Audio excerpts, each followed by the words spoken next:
Okay, welcome everybody. Thank you so much for joining us today on EdTechTeam Live. We're super thrilled to be joined by a couple of amazing authors and educators. We're going to get started in just a moment. I'm going to leave this screen up. I'm seeing folks tumble into the YouTube Live chat on the right-hand side. So as people start to come in, go ahead and introduce yourselves, as many of you already are. Go ahead and say hello, where you're from. Live chat on the right-hand side. So come in, go ahead and introduce yourselves.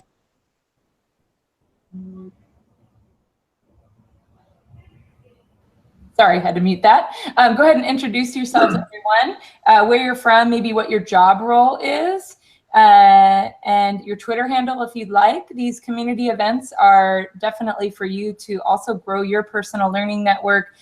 We're all here chatting about something we're interested in today, which is classroom management in the digital age. So grow your PLN, throw your Twitter handle in there, tell us what you do and where you're at, and we'll get started in just a moment.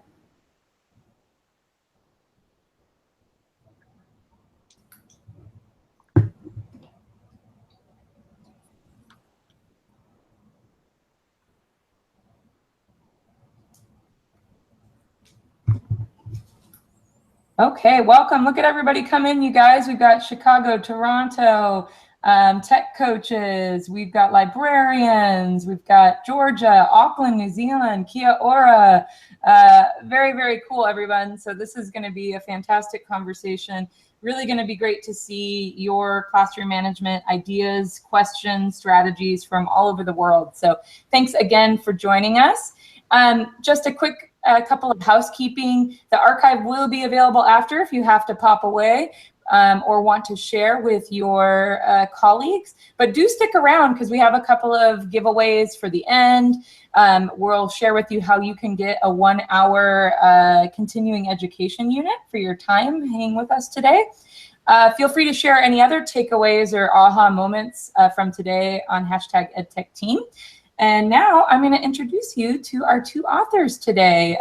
We are here with EdTechTeam talking about classroom management in the digital age, effective practices for technology-rich learning spaces. And we have Heather Dowd joining us from Minneapolis today. Hey, Heather.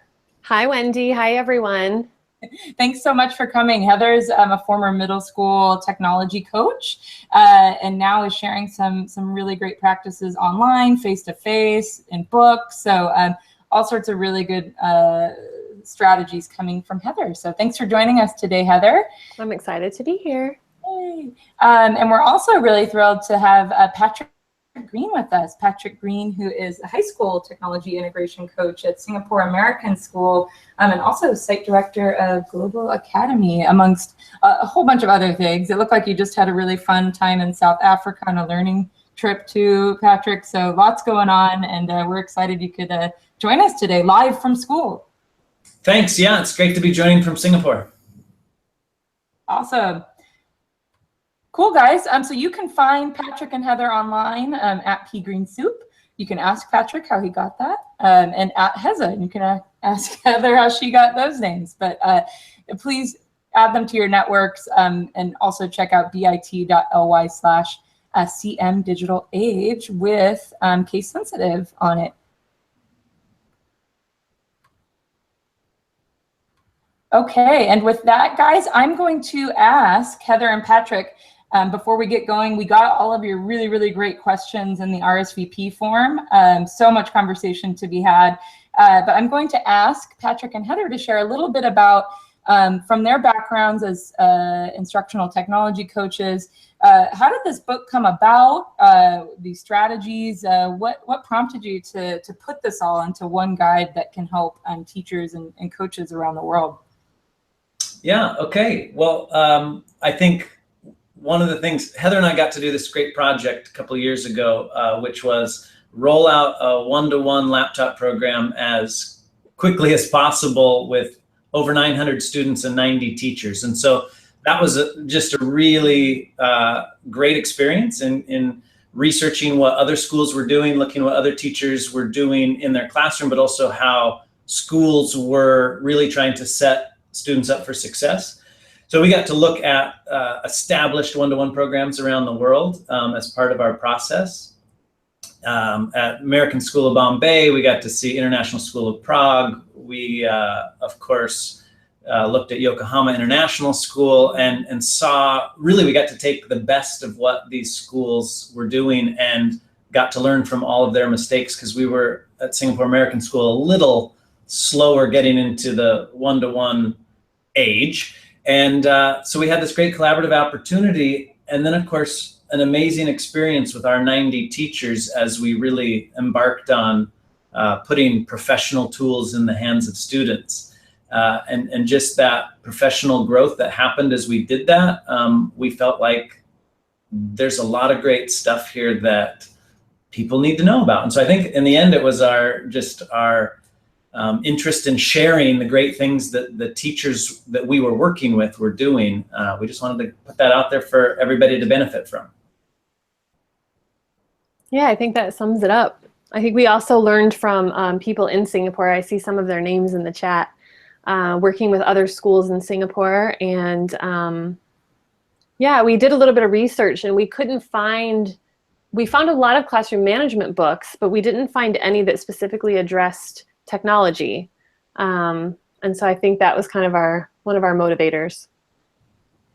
That's awesome, Heather. And looking in the chat, I did ask folks to share what your situation is. If you're currently one-to-one, if you're on the road, sometimes, as Patrick mentioned, it can take a little while, particularly larger schools or working in districts. So there's a lot of things out of your control for sure. And Patrick, I still remember going to Prague and seeing my very first student academy and student ownership over devices, and that was the first time I had seen that, and that was my first spark, 5 years ago, of seeing what's possible, and everyone's kind of cobbled stuff together, and even just looking at everyone's questions today, there's no one right way, but this guide certainly gives a really good framework and a place to start, and customized to everyone's schools. So yay, yeah. Thanks everyone. Yeah, I'm glad that you mentioned that there's no one right way. I think sometimes we're looking for an easy answer, but all of our situations are different. We're at different schools, different cultures, and really it's about, knowing your own students and figuring out what's going to work in your classroom. Absolutely. And I'd add that when you're going one-to-one for the first time, it really does it feels scary and exciting, and a number of other things like that. But there's actually over 20 years of research on one-to-one device programs. And so it's not as new as you think it is when you're in the throes of just rolling it out. But as Heather said, while there's research on why you would want to do that, there wasn't really kind of the teachers, we didn't feel the teachers, well, how do I do it tomorrow in my classroom? And so we really wanted to give teachers this, just this encouragement, really. It's a book that should make people feel like, oh yeah, I've been teaching for a while. I have these strategies I used to use. With a little tweaking, I can make them work for a device-rich learning space. Yeah, so I think we're lucky. I know a lot of the schools here in the US that I've been working with, they're just now going one-to-one. I mean, they're lucky because now we can look at schools that have already been doing this for a while and kind of get some of those best practices. So we hope that that's what we have included in the book, are real practical strategies, things that you can try right away. Love it. Cool, guys. Let's dig in. And I think, Patrick, you put on the Facebook page here, if you wanted to briefly share how people can get involved on the Facebook page. Yeah, I guess we're actually seeing a lot of people join us from South Africa, interestingly, and Ireland right now on our Facebook group. We'd love to get some more people involved. We are sharing resources that we find, we're into the whole classroom management thing, and so as you know, there's always new articles and things coming out. So it's a place where we share kind of more stuff that we're looking into as we continue to have these rich conversations. So join us there on our Facebook page. You've got the link right there. We'd love to have you as part of our community. Awesome. Thanks, Patrick. Thanks, Heather. I dropped the link in, everyone. You'll notice on the YouTube live chat, can't share a link, but you can if you have resources, if you have things that you're doing at your school sites that you think would be helpful. I direct you to the Facebook page. That would be a great place to put those links in after, so we can all share and learn from each other. And Margaret mentioned it is Digital Learning Day, hashtag DL Day. So perfect timing for this conversation. And that's another great hashtag to share your findings and resources on today as well. Yay, and it looks like we have all over the board with one-to-one, BYOD, folks trying out Hapara and other tools. So really great back channel happening. I'm going to go ahead then and ask you guys to get going on our first question to discuss. How we'll do this, everybody who's watching, we'll throw the question up, and please feel free to share your thoughts around that question as well, because we're sure that you have some experience and or questions about that as well. And then Heather and Patrick will share a little bit about their experience with that while you are also talking on the back channel. Sound good, Patrick and Heather? Sounds good. Yay, let's do it. Okay. So our first question that we had come up was, as technology becomes more commonplace, how does that change a teacher's ability to manage a classroom? So yeah, I think this is, we put this one first because we thought this was a great way to start. You know, I think in some ways, the strategies that teachers are using that are successful now can translate to when students are on devices. And, you know, maybe there's some tweaks that need to happen. And so I think one of the big changes is that, and we'll get into this maybe a little bit later, but now you as a teacher are competing against a screen, and a screen can be very engaging and sometimes engaging in a way that you don't want. So I think that is something that makes you realize that you have to have really strong classroom management strategies in place so that you can ensure that when students need to be doing something, they're doing that thing. So I mean, I think in many ways, a lot of the strategies are the same, and then in some big ways, they will be different. And I think too, even though some of them are very similar, like being able to get students' attention, the thing is that you are struggling against the attention of this device that is so many other things. It's so powerful, right? So you've got the ability to allow students to create these amazing things, to compose a song, to make a movie, and you want to get their attention again to give them another piece of information. I think what the whole digital component is that it's just that much more important for you to have clear expectations and processes and procedures so that you can continue to guide students. It is great that you would send them off to do and create and make, but you're going to want to pull them back. And it's just harder to do when you're competing against these powerful tools.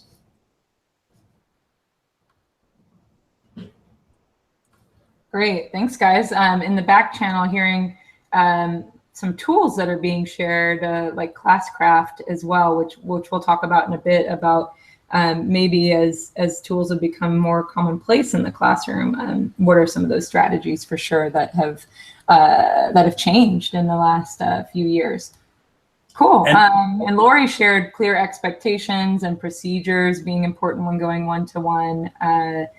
And Iman has just asked with all of that happening that you just mentioned, Patrick and Heather, how can we transition the reputation of technology from being a distraction to encouraging higher level thinking? I think that's a great question. I would also like to add, I think Iman was the one who said that you are a pre-service teacher, which I think is fantastic that you are in here, because I think that classroom management is one of the most important things that you can develop as a pre-service teacher and as you're starting out your teaching career. But great question. So one thing the whole reputation piece. I think first I would start, as Heather's thinking about how she'll answer that, I would start by saying in the book, and Heather and I are pretty solid on this, is that we do tend to lean on human intervention and interaction and processes and procedures and expectations over technology tools to control students. I mean, we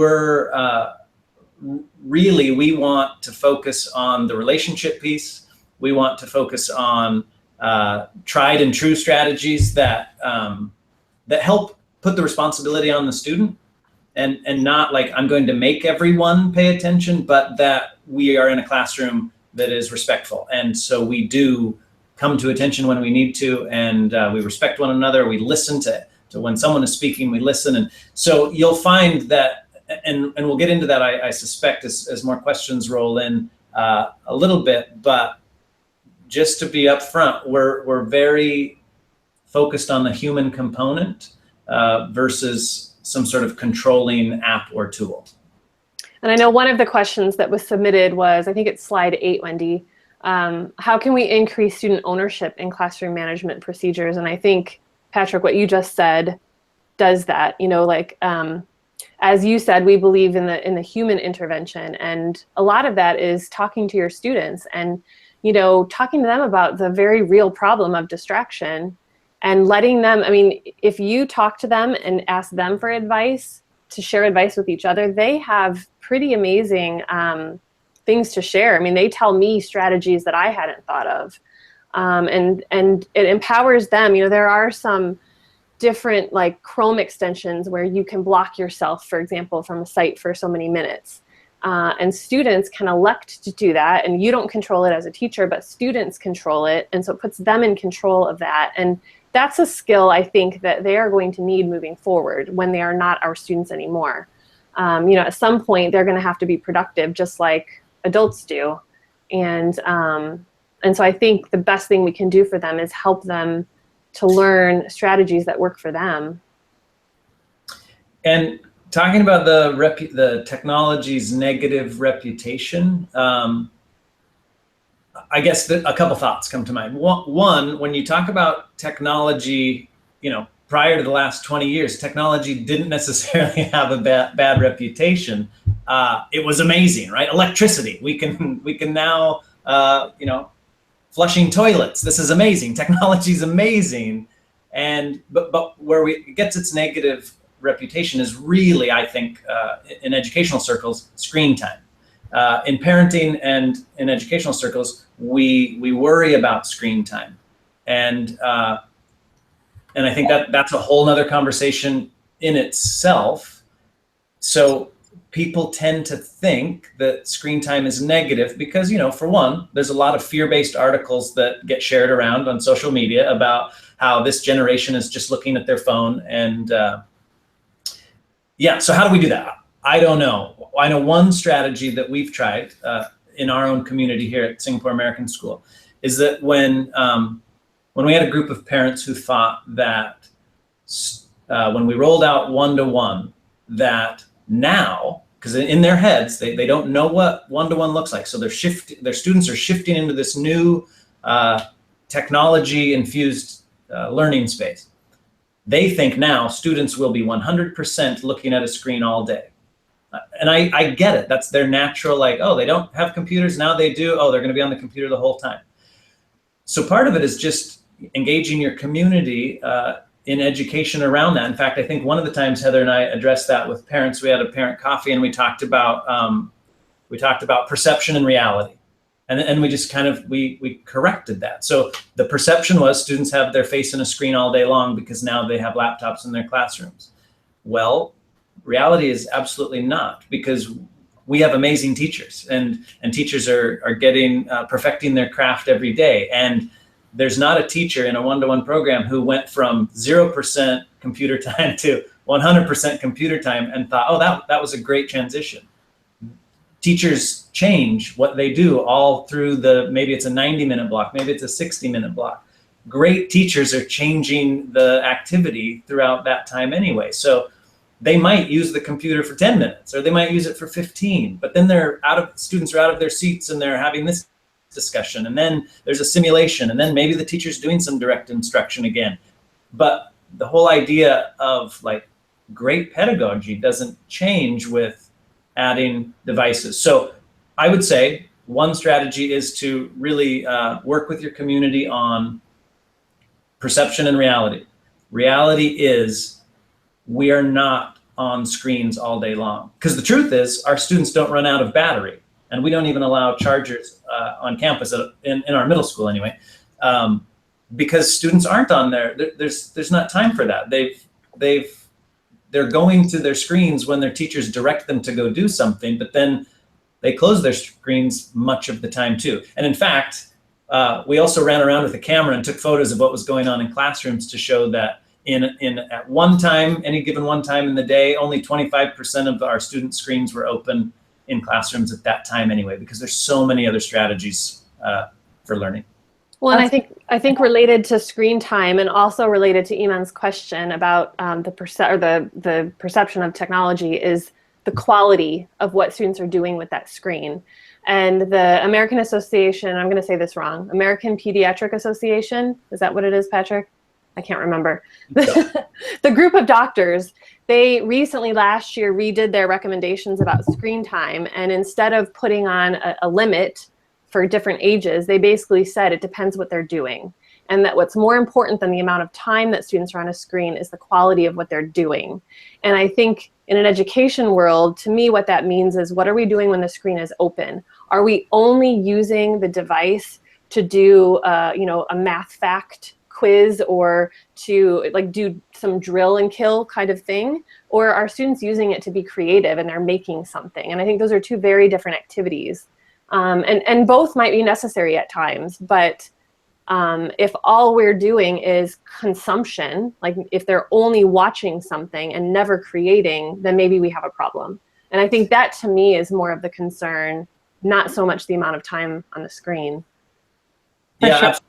Absolutely. And I would kind of toss in this idea that for I don't know how many people, I can raise my hand and say, I've shown a Disney movie for 2 hours of a day before holiday break in my past. At some point I did that. Yeah, anybody else? Okay. And that was media consumption. That was brain dead time for students. And so that was bad screen time.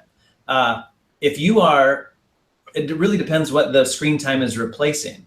If you're going to screen time, instead of having kids out of their seats doing some role play, maybe that's not great screen time. But if your screen time is global collaboration, instead of writing on a document, fill in the blank worksheet, well, screen time is way better than the non-screen time. So just a couple examples to illustrate Heather's point there. That's great, guys. And the conversation in the back channel is really, really wonderful. I prompted everyone to share maybe some strategies that you talked about, Patrick, with perception, with parents and involving parents.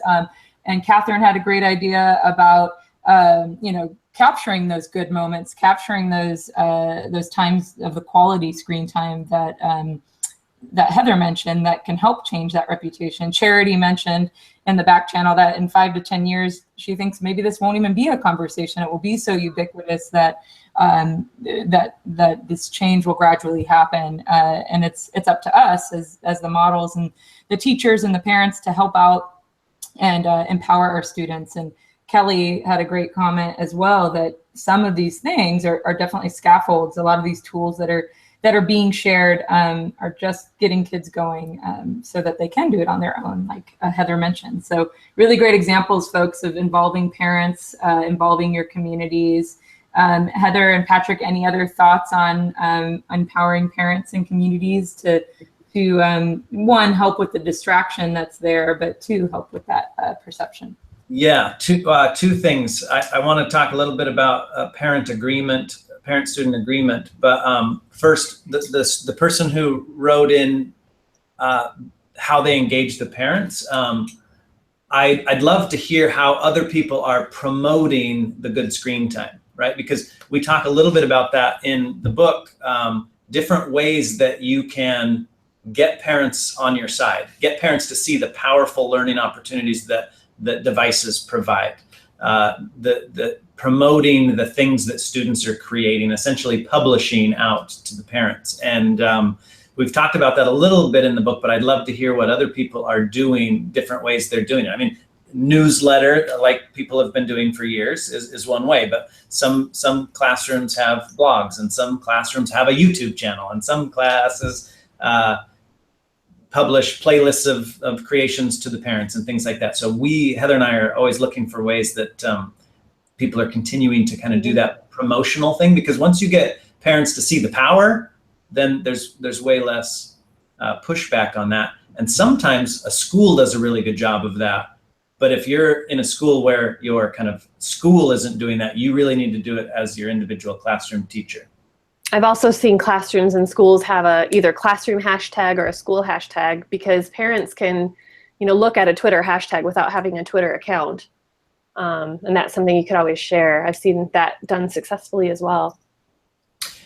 Yeah, and so the question was something about another way of engaging parents or partnering with them. And Wendy, if you can find the slide that has the Common Sense Media Agreement. It's 16. Yeah. So Common Sense has this great media agreement. We've made a little short link for everybody. But Heather and I have had success working with 6th grade parents where before the student takes the device home, because we were in a laptop program where all students were taking home a school-owned device. The laptop didn't go home until parents and students had agreements about what were the expectations at home. And there's 2 components there that I'd like to highlight. One was we were doing our best to empower the parents, to tell them, yes, it's the student's laptop, but it's not really. It belongs to the school. It is for learning, and you make the rules at home. We'll make the rules at school, but really the student doesn't get to say, this is mine. Because it's not their house. It's not their rules. And so we really tried to partner with parents to say, you got to set the rules. And we gave them a list of things that they should consider, from where can the laptop be used, when can it be used, and those sorts of things. The other piece I'd highlight, though, is that we also tried to focus on getting them to understand that they should engage the student in the conversation, and that they shouldn't just set the rules without talking to the child, because the child might have some great ideas. And again, that's a theme of the book, is really engaging students in the conversation. Because if everything's about control versus cooperation in a community, then we think that you're going to be less successful as a teacher, as a parent. And so, yeah, I've talked enough about that. The Common Sense Media Agreement is one you can find online. Heather and I have adapted our own in the past. Great. And I threw in, guys, just to relate to what you're talking about, Patrick, the question of how do you find that balance between relinquishing some of the control over what happens in class. And I think that can be scary for if you are a new teacher, or if you're a technology coach, like Patrick and Heather. That can be scary to adopt something, because you are relinquishing control and you are changing your pedagogy. So in the chat, do share, how do you find that balance, right? How did you first let go? And that first moment that you let everyone open up a laptop is it's magical, but it can also be a moment of fear, for sure. So how do you still control your students' learning process? How do you make sure that learning is still happening while letting go of that control? Go ahead and throw that in the chat, folks. And then Heather and Patrick, if you have any more to say about that balance, about as an educator, jumping off the ledge and going for this while still controlling students' learning process.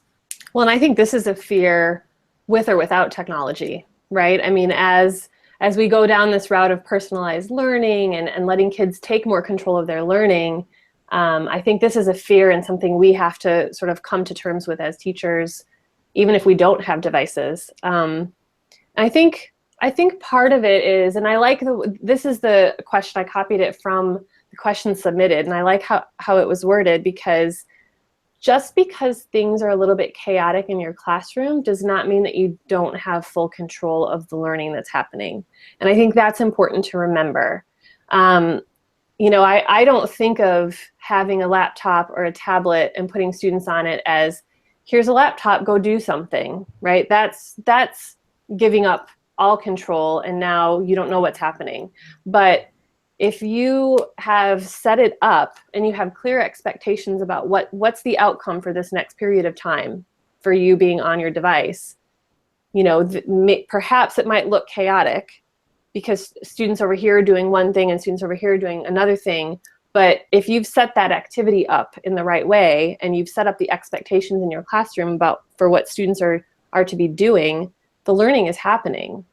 And I guess you just have to trust that, you know, and that first time is the scariest.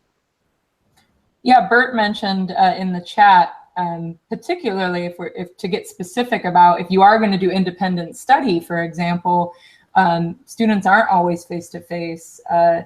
You mentioned that independence or, you know, that trust. Do you guys have examples of building that trust, or what kind of mechanism is in place for if there's an hour of independent work time? How do we help teachers feel comfortable with that, relinquishing that control, but still making sure that they use their time wisely? Well, I'll share a strategy that I saw teachers at SAS use. A little shout out to middle school teachers at SAS. Our 7th grade reading and language arts teachers did a week unit. It was kind of an independent study where students had a lot of choice over what they were doing. And so when you would walk in that classroom, you had some students sitting at desks, some students sitting on the floor because that's where they were comfortable, some students on laptops, other students doing something else, not on a laptop. But what they had was they had put up on the board, they had talked about the procedure that kids were going to follow that week. And then kids had sticky notes. And so they had sort of this, you know, here's our step 1, step 2, step 3, step 4. And then on a sticky note, I, with my name on there, Heather, as a student, would put my sticky note what I was working on. I'm on step 2 right now. And then they also had another area which was I'm stuck on, and they had kind of the basic things that the teacher knew kids might get stuck on. And kids would put their name, when they got stuck with something, they'd put their name there. And then, you know, the teacher could look up and say, okay, these 5 kids need help with how to compose an email. And so then the teacher would pull those 5 kids together and do a little mini lesson. And so it was a great way, I thought, for the teacher the teacher was in control and could look up at the things on the board and know what kids were doing, you know, as they walked around the room, and then could also visually see, okay, I've got a group of kids that needs help with this, so I'm going to help them. I thought that was a great example of that. Yeah, one thing I really like about that is the teacher still has a window into what everybody's doing, which is what oftentimes we get asked about, you know, like, how can I see what everyone's doing? But it was done in an analog way, didn't require some fancy software, and it gave the responsibility to the student to say, here's where I'm at. And remember, that's our goal, right? One of the things we want for our students is that they are independent learners, and that we won't be controlling their learning forever. So I'm even a little bit uncomfortable with that whole control the learning, right? Like, we want to facilitate the learning, we want to guide it. I'm more comfortable with those words, because in the end, we want students to be choosing their own learning targets. And maybe you don't think that happens until students are 19 years old. Okay, I think it happens sooner than that. I think how great would it be if a first grader, for part of their world, their life, their schooling experience, is directing their own learning and saying, well, here's where I'm at, and here's where I need to go. And we've seen schools that have this language, right? So I guess it's important for us to remember that. I really like the way the 7th grade was doing that, because they gave the students the responsibility to say, here's where I'm at, here's where I'm stuck. And it wasn't digital. Mm-hmm. That's a really good point, Patrick. And I think Logan brought up in the chat that, you know, using things like Google Docs for accountability, right? So when students are finished with something, again, coming back to that expectation of building their own accountability in. So all really, really great examples of not only one way that you can help build this independence and trust that you know learning is taking place and that you're helping them for sure. I noticed in the chat, there's a bunch of comments about having student tech experts. And I didn't get to see everything that people shared, but I thought it might be nice just to share a couple of easy things that we've done when we lead lessons with our middle school kids. And I mean, it could be as simple as, you know, how many people, if we're making a movie with iMovie, how many people have used iMovie before? How many people feel comfortable helping their classmates with iMovie? And you usually get, you know, a number of hands go up, and then I'll write those names on the board. And so then students know that here's the expert in iMovie, I can go ask that person. And that also saves the sanity of the teacher, And I'm glad that you put up Ask 3 before me, Wendy, because that's kind of it's been our mantra over the past few years in middle school. And we've had a lot of success with this one. We gave this poster to all of the teachers in our school. And, you know, I think it kind of serves two purposes. One is to, as I said, save the sanity of the teacher so that every kid isn't expecting the teacher to answer every question. But also, I think it promotes perseverance with the students, and it helps them become self-reliant and learn to find answers, because, you know, that's a 21st century skill is to go out there and find the answers are out there. So we got to go find them. And so when we say Ask 3 before me, we kind of talk about ask each other, ask Google, and ask YouTube. And yeah, it's been great. In fact, Patrick, you can talk more about this too, but there's a lesson that we used to do, and we would take 100 sixth graders and have them sitting on the floor in the library, all with a laptop. And you can imagine having 100 sixth graders and 1 or 2 instructors, how crazy that can get.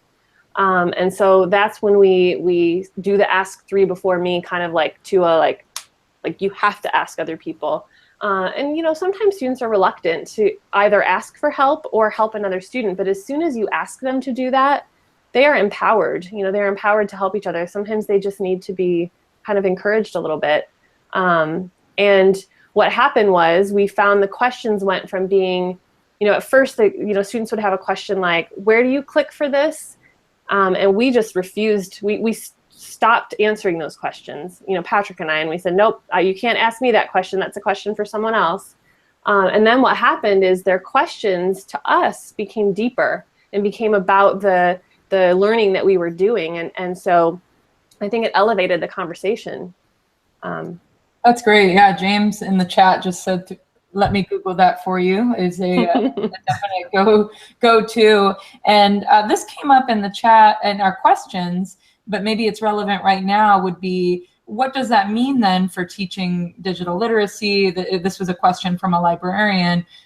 Because we are empowering our students to use these search tools and gather and curate information much deeper, what does that mean for actually training good search skills and helping them make way through all of this information that's out there, so you can be sure that when they do go to YouTube or are searching, can find really good answers to their questions. Any thoughts on that, Patrick or Heather? Yeah, I mean, it's certainly media literacy is extremely important in an age where the teacher's no longer in control of the resources that students might use for the learning. Of course, we do tend to scaffold that, right? Like in the younger years, we're going to give students, here's a list of approved things, go click on this and learn about whatever. And then at the other end of the spectrum, students are doing completely independent research. And in the middle there, it needs to really be taught. And to me, this is one of those things where it's not science, it's not math. And you could probably say, well, that's a language arts skill. No, it is a life skill that we need to be absolutely teaching in every classroom. And these are the types of things that I do think teachers need to take more ownership over. So like I would say, going back to a previous conversation we were having here, like I think it's great and to pick some things that teachers don't need to know, because traditionally teachers were in 100% control over their content, right? They knew their stuff and they knew every teaching tool. They knew how to use pencils, they knew how to use paper, and that felt comfortable. But I think we need to be able to release them from that now. You don't need to know how to use every tool that's available to students. And you need to be able to have these preferred strategies, like being able to say, you know what, I don't know how to do that, but I do know how to solve problems. So what have you tried? And guiding students through to find their answer. But so that's one thing where I think teachers can kind of relax a bit and say, you know what, I don't need to know all of that. But I think there are some things that like we all have responsibility for understanding. We need to be able to teach media literacy. We all need to know how to find answers. What are the sources that are available? How to tell what's credible and what's not. Those are no longer discrete skills that it should only be taught in one subject area, but they're quite more global. Yeah, and I think traditionally those kinds of things fell to the librarian for the library time, and I think we can rely on our librarians in our schools to kind of lead this and help teachers, but I think as classroom teachers, we all need to, as Patrick said, take some ownership over that. And I would also add, just with digital citizenship in general, and I know some people have mentioned Common Sense Media. If you're not familiar with Common Sense Media, go to that site and bookmark it and keep it. It has a great free K-12 curriculum for digital citizenship, and it includes media literacy as one of the categories, but it includes other things. And I think, you know, as schools struggle with where this fits and how do we teach it, I think the first part of that is it's a pullout. You know, it's the tech teacher that teaches it, or the librarian. And I think schools are now realizing that that is not effective, and that it has to be embedded as part of, you know, the learning experience that students are doing every day. And I think, you know, tech coaches and librarians are great resources and leaders in this, but that all classroom teachers need to take a part. And I think that's where we'll have the most success with students. It's kind of like I use the analogy of, you know, teaching kindness. You know, I feel like I started out teaching high school physics, but, you know, I taught a lot more than just physics. You know, I taught kindness and respect and all of these things that were important to me in my classroom. And to me, digital citizenship now is part of that.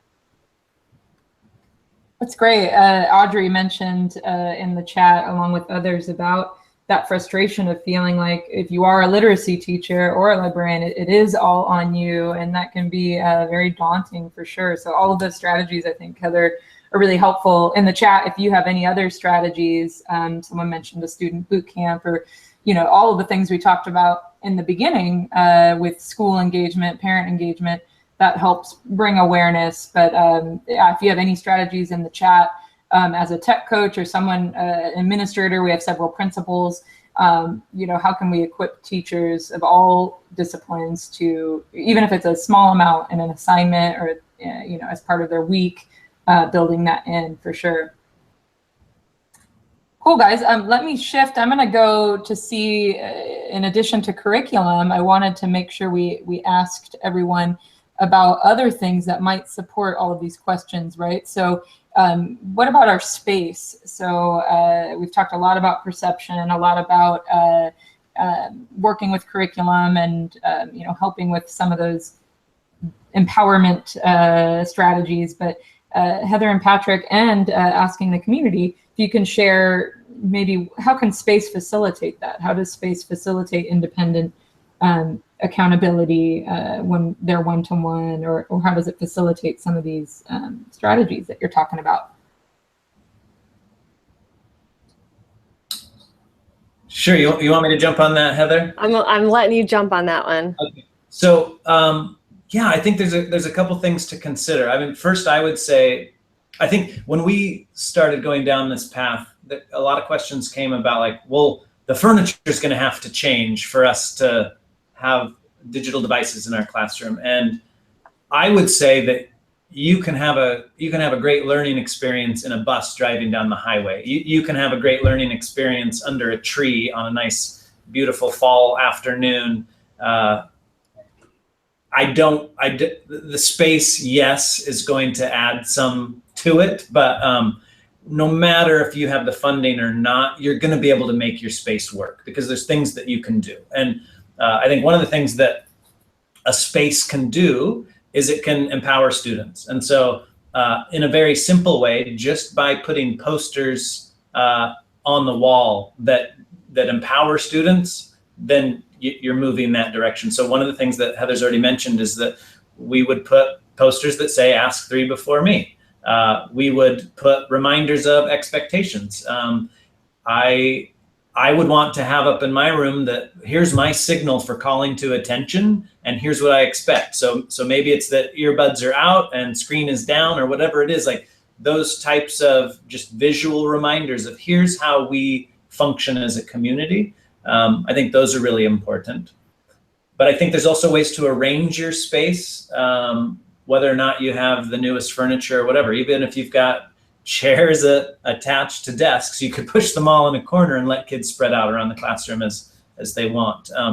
But I think teachers can be deliberate about how they set up their classroom. One of the nicest ways that I've seen kind of teachers really be thoughtful about how they arrange their room in a device-rich environment is when they're doing conferencing with students, and they're going to, for 5 minutes at a time, they're going to talk with one student, but all their other students are working on these powerful devices and they could go anywhere and get off task and do all that. They would put the students in a circle facing outward, because it's independent time, so they're not grouping, they're just making a big circle. Students are facing away from the middle, and the teacher's sitting in the middle of that circle calling one student up at a time. Just with the teacher is behind then every screen, so they can peek at it. They're not using any sort of special magic software that makes kids behave. They're just, setting some expectations and then being in a spot where you could physically, proximity-wise, you're right there, and students are looking another direction with the screen facing you.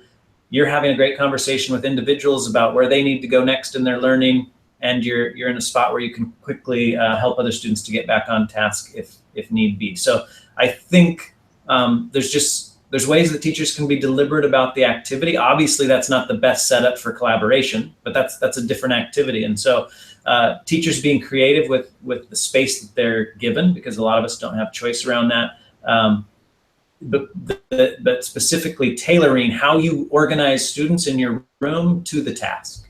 And I think even if you don't have flexibility with moving desks and moving things, what I've also seen is, like in my science classroom, there were long benches and you couldn't move them, but they could move the stool to the other side, and face going backwards so that I sitting at the front could see all of the screens, right? I also had a teacher tell me, who taught in a computer lab environment. She said that she moved herself to the back of the room. So the students couldn't, they were big computers, so they couldn't actually be moved, but she would move herself to the back. And then when she was talking, students had to turn around. So here's another just tip on getting kids' attention. When they turned around and faced her, they couldn't see their screens. So when she was talking, they were facing away from their screen, talking to her. And then when she was done, they could turn around and keep working at their screen. So I think even if you're in an inflexible situation, there are strategies and things that you can do. And a lot of it is moving yourself as a teacher, which is kind of natural anyway, because as we make a joke in the book, the worst place for you to be is sitting behind your desk while your students have a lesson.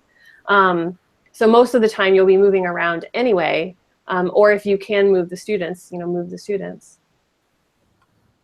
That's great. And Tori brings up in the chat too, not only having these strategies that you just talked about, Heather, but making that part of the culture, so it's not a surprise on laptop day or out of nowhere.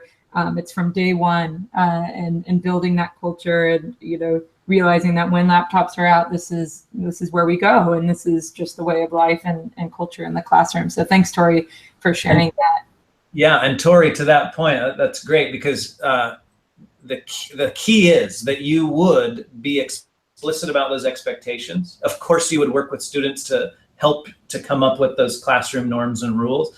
But I think one thing that we as teachers tend not to want to do is to have to go back to that.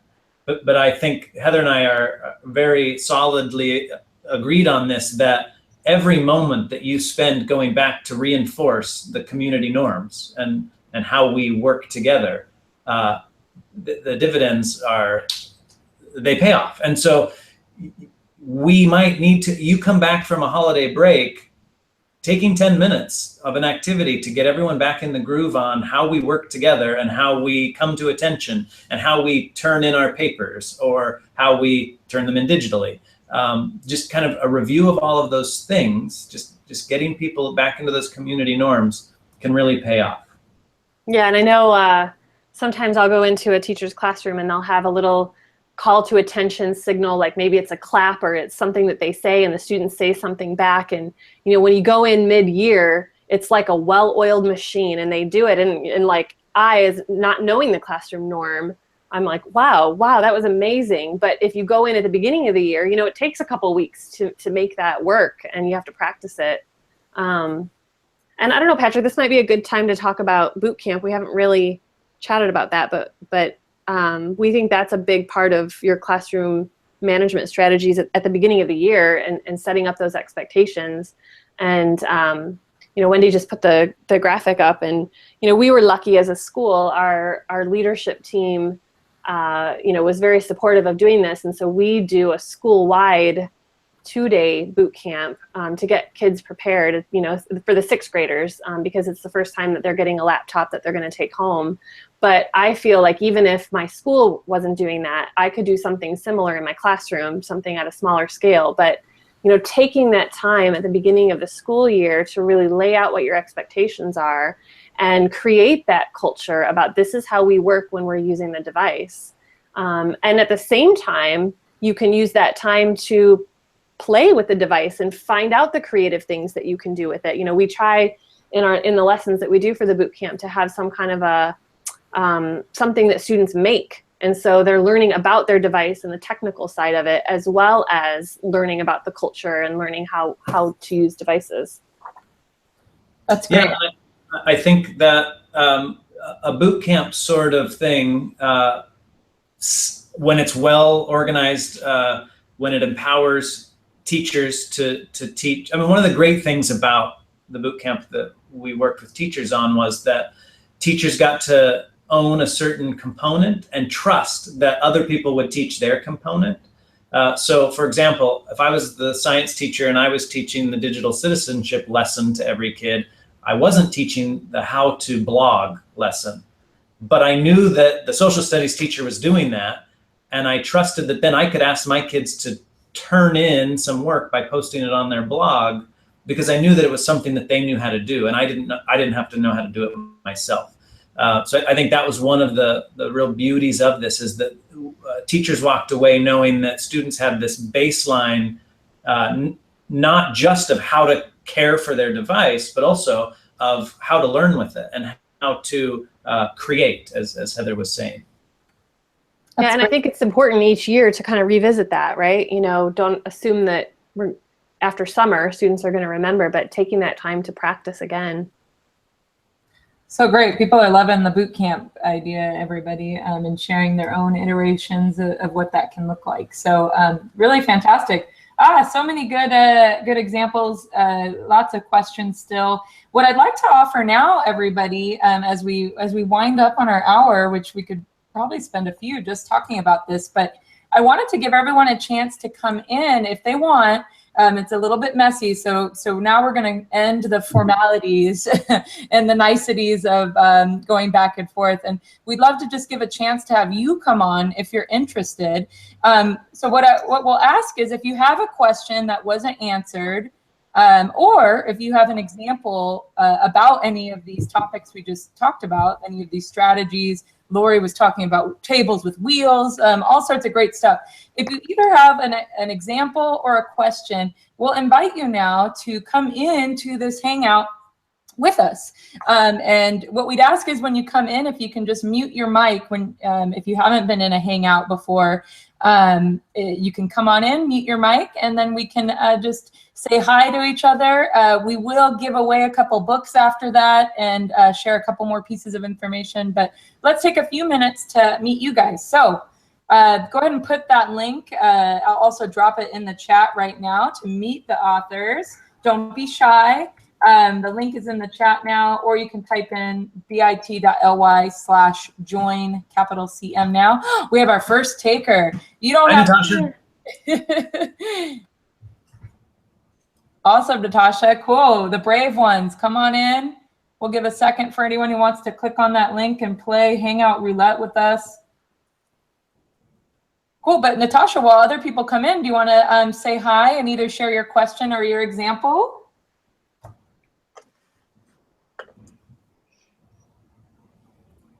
course, you'll have to now unmute your mic.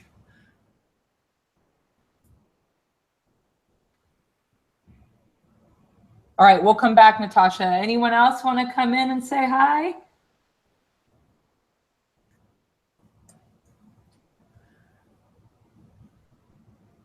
We've got a bunch of shy classroom management folks here today. Oh, Mariella joined us. There's Mariella. Here they are. Yvonne's in here too. Awesome. Hey, Mariella, how's it going? Fine, thank you. Where are you calling in from? Well, now I'm at home, but I'm from Lakewood, Colorado. Oh, awesome. Cool. Thanks for joining us. Did you have an example or a question for Heather and Patrick to share? Hey, Mariella, how's it going? Fine, thank you. Where are you calling in from? Lakewood, Colorado. Okay.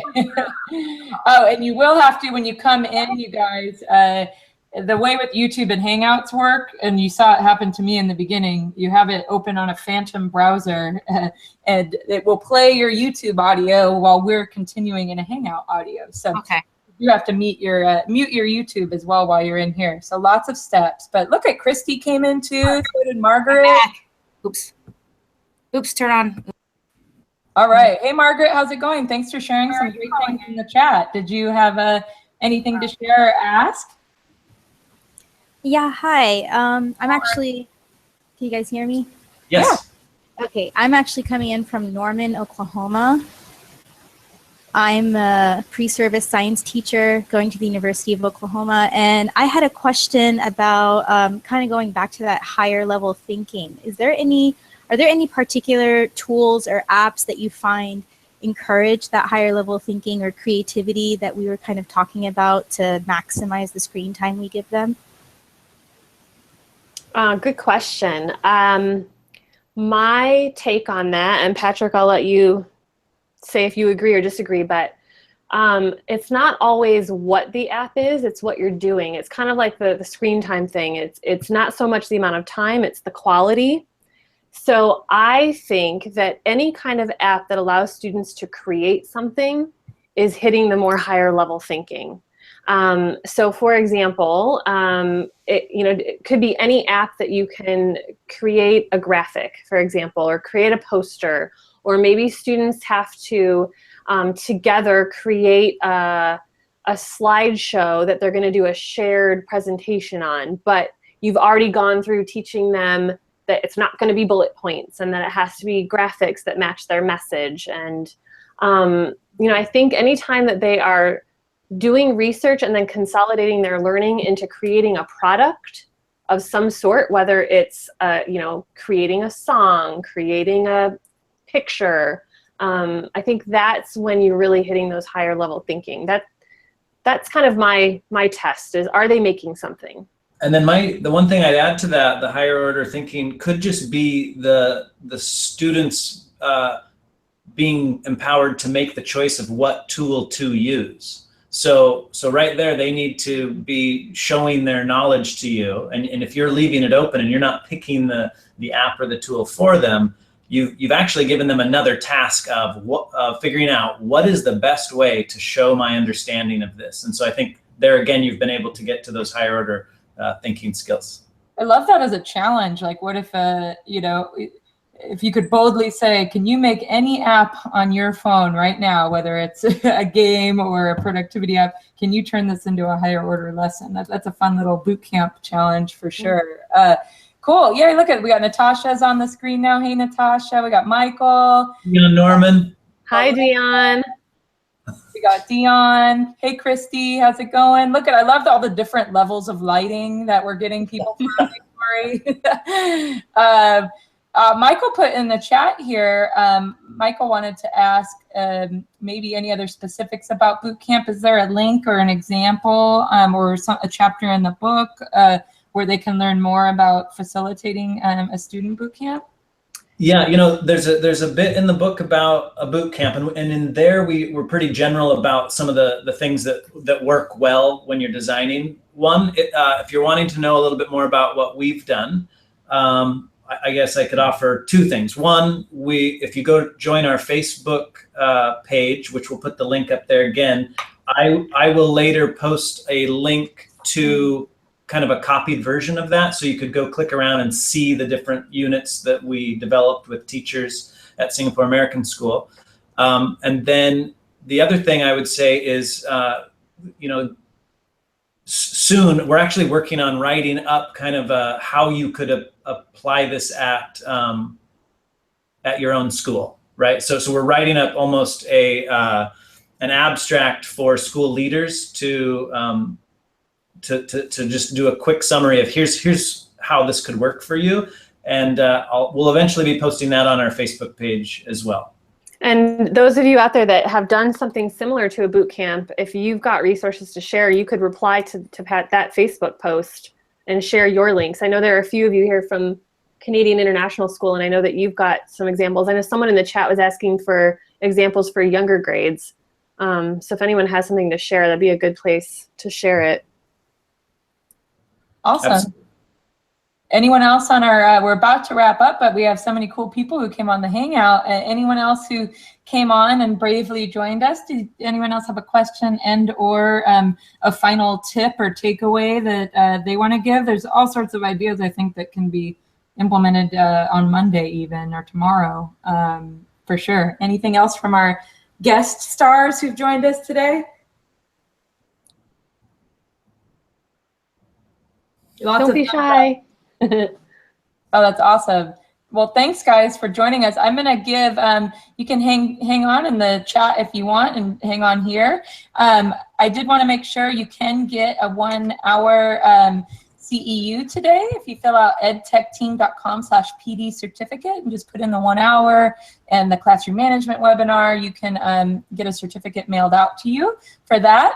And we did want to also, before I forget, there is a Spanish version coming out in April of classroom management. So yeah, we're really excited about that. We've got our book is being translated into Spanish. So we haven't seen it yet, and I'll only really probably be able to read the cover. But other than that, I'm excited that it's going to be accessible to more people. So awesome. And I'm going to go ahead and give away a couple of books here in the chat randomly, but I'll leave this open just for another minute. Patrick, Heather, any other final thoughts you have, and also anyone on the panel, any final thoughts or takeaways? Go ahead.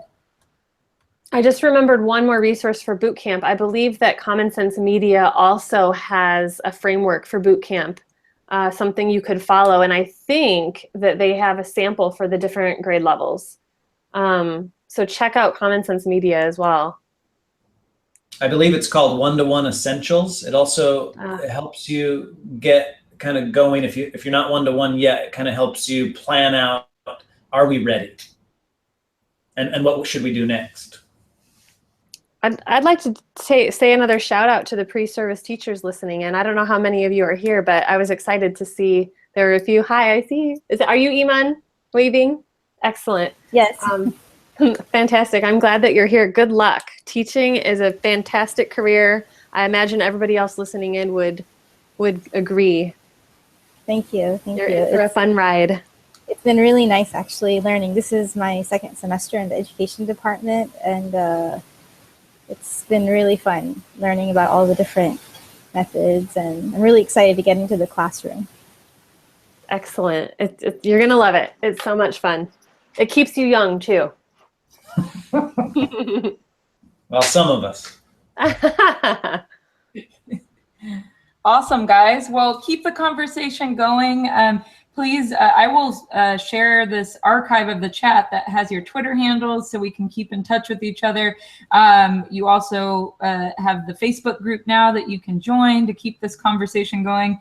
As everyone can see, it's an ongoing change to your teaching practice. So it's not just a fad. It's definitely rethinking how you teach and rethinking how you work with your students for sure. So stay in touch with us, everyone. I gave away a couple of books in the chat. You can get your own copy of Classroom Management in the Digital Age. I believe Patrick has a little surprise for everyone in the Facebook group as well. So to facilitate said getting of that book. So check out the Facebook group for something fun. You can follow us at #EdTechTeam. Share any of these resources that you just shared in the chat. Share it there. We're so excited you all came today. This is an important topic, and I know I learned a lot just listening to everyone share. So thank you, and thank you to our brave Patrick, folks. do you want to share that real quick? Patrick, do you want to share the? Sure. We'll be tossing out a code for 15% off at our book at the EdTechTeam store. So go to the Facebook page, give us a like, follow that, and you should see the coupon code coming through your feed. Woohoo! Well, thank you, Patrick and Heather, for taking your time today from both ends of the globe. Thanks to Natasha, Michael, Melissa, Lori, Iman, and Christy. Thanks for coming and hanging out with us. And thanks to all of you in the back channel. The community certainly makes us what we are. So thanks for contributing and sharing today. Thanks, everyone. The archive will also be on this YouTube page, so watch it. If you have teachers at your school that you're hoping will try some of this, a really great way to model it is to just send it, right? All of you shared different ways that you're helping empower and inspire, and sometimes just sharing information is the first step. So we encourage you to share this archive for sure. Thanks, everyone, for joining us. Thank you. Thank you. Bye.